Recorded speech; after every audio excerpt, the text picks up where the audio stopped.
Police ने safe drive safe life कार्यक्रम के तहत बांटे हेलमेट। पुखुरिया थाना पुलिस की ओर से शुक्रवार को सेफ ड्राइव सेफ लाइफ कार्यक्रम का आयोजन किया गया। यह जागरूकता शिविर पुखुरिया मोड़ पर आयोजित किया गया। इस दिन सड़क पर बाइक चलाने वालों को मुफ्त हेलमेट बांटे जाते हैं।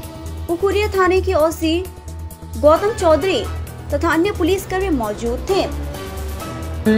तथा पुखुरिया थानार पक्ष থেকে প্রত্যেক আপামর জনসাধারণকে অনুরোধ করা হচ্ছে, আপনারা রাস্তায় বেরিয়ে মোটরসাইকেল চালানোর সময় অবশ্যই মাথায় হেলমেট ব্যবহার করুন।